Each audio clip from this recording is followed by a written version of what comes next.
a lot of people are in that scenario where they see real estate. There's a lot of information out there, a lot of podcasters like yourself, a lot of people blogging, and it looks really sexy, right? It's enticing. It's like, how do I get to that point? Maybe you're stuck in a job. For me, I was always a teacher, not always a teacher, but I was always in that mindset because I grew up in a household with, my dad was a teacher, my mom was a counselor. Never really got outside that box until I had a friend ask me to start a business. That business was actually selling memory foam mattress toppers, and we sold them to college bookstores. And so the kids would go in the college bookstore, pick it up for their dorm bed. It's called Dorm Form. It was pretty cool. But it taught me a lot about business, number one. It taught me a lot about partnerships. It opened my eyes to business. And from that point, I started to think, well, if this isn't a long-term thing or sustainable thing, what am I going to do? Because I knew I was hooked in business. Like, once I got a taste of it, I realized that's what I should have been doing the whole time.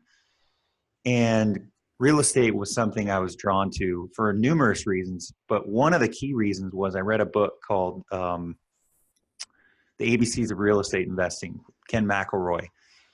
And in that book, he talks about his progression from a property manager of multifamily to ultimately buying his own buildings to where he is now. And, he's a big multifamily investor, very successful, owns lots of property. And so for me, I looked at that and I said, that is the way that I want to go.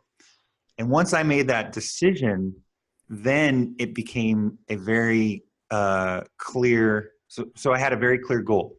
Then I said, well, how am I going to get there? Because I was a teacher. I got a master's in special ed. I was teaching children with autism. No business background outside of the small business I just started. So for me to go from where I was to jumping into, Cassidy Turley at the time in downtown San Francisco, it was a journey. It did not happen overnight. I think a lot of people want it to happen overnight, but it doesn't.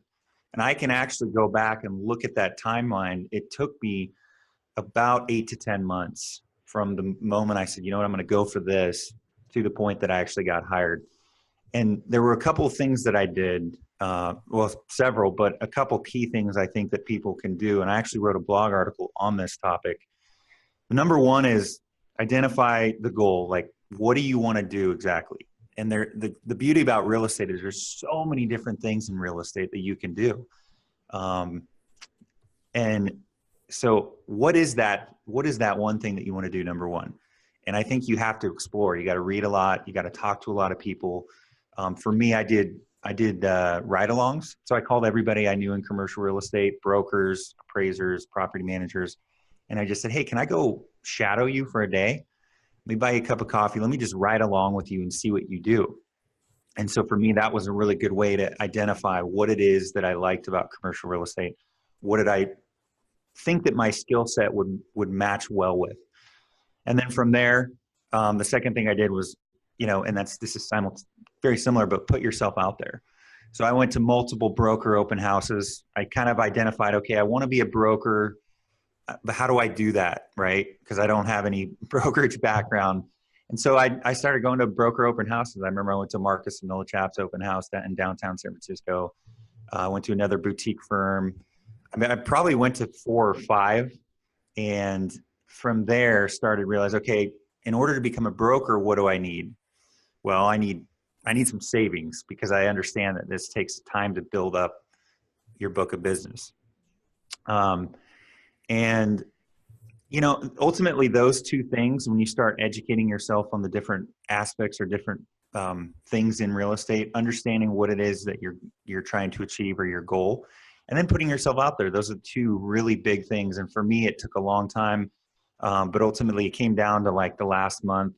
I probably was, I had interviewed for a teaching position and was at my last, kind of effort to get a commercial real estate job. And I was so close. We were about to have a baby, and my wife was she was like, you better go get a job or you're done. I'm kicking you out.